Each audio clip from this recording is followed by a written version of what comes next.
Carters Valley Volunteer Fire Department is our second department that responds to structure fires inside the city. They need to be able to get those trucks out and get in to assist our fire department.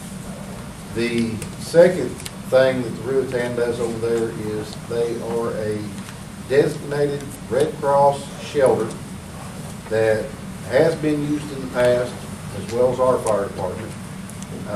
But in conjunction, both of them kind of work together at times. But they are a designated Red Cross emergency shelter.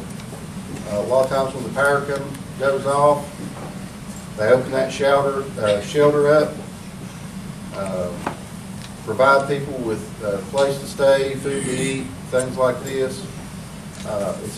It's imperative that these people be able to get in and out of this facility should the need arise, and everyone knows we do have power outages during snowstorms. And I'd like to have a motion from this board, mayor and alderman, that we continue to keep our blades down until we go up, turn around, and come back out of the Ruatan. I'll make a motion. I have a motion. Do I have a second? I want to, You have an attorney I'd like to opinion. have discussion on it. Yeah. Okay. If I need a second, we'll have a discussion. Second. I've got a second. I've got an Okay. opinion from your attorney. Discussion. First of all, I want to address our attorney, Mr. John Peavy. Mr. Peavy, do we, as the city of Mount Carmel, do we own that street going up to the Ruatan? Well, I don't know if we own the street or not, but if it's private property, we can't do any work on it. Exactly, and I think it is. So I know that it's somewhat murky. It seems like it could be murky because they provide a service to the town, but if it's not actually government property, we can't do any work on it. Otherwise, we violate state law. And that Even though it's been designated a Red Cross station, it's not. It's still not. that's still not It's right. still not town. Yeah, it's not a town property. Well, can't do that. Non-profit organization. Yeah, I mean, even if just think about it this way, and that's the problem. If it were any other nonprofit, you still couldn't do it. If it was, you know, if the senior center was a nonprofit, we couldn't scrape their. If it wasn't located on city property, the city. Even if even if it's nonprofit, it's still not. You- It's not profit. It's not town property. It's the problem. At one time, the Ruatan, I think, and if I'm not misinterpreting what they have told me in the past, that they were going to deed that property to the town.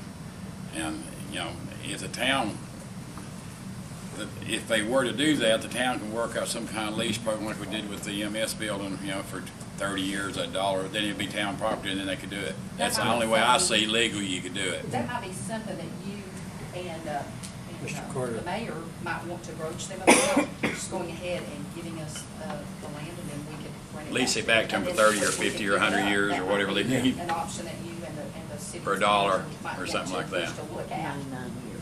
Because Can we charge them? we can't go on private property. Just be able, even if that were possible, we would still only be able to go up to their, their parking lot.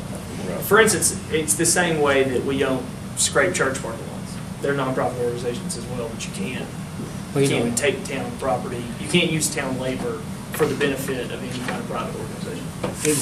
Our fire department really relies on the backup of Carters Valley Fire Department to protect our citizens in our city. It's so serious a situation that we did deem it necessary that we have that interlocal agreement, which is different from mutual aid. Mutual aid is we get on the fire and we need help, we call somebody to come and help us. But interlocal means that they automatically respond to any structure fire that we go to. This is something that ordinarily is not a problem, but when you get into situations where the snow is on the roadway and everything,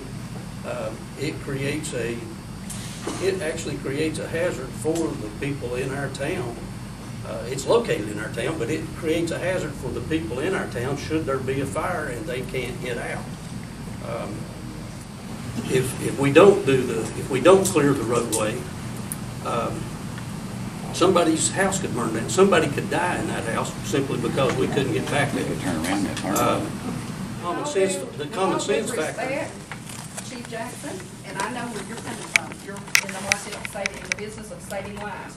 We are as well But we cannot put this city at risk working on private property. I've given you an out here, sir, that the mayor and the city manager might try to negotiate something else for us, but we can't, we can't do that. We all are well aware of the interlock agreement, Mr. Jackson.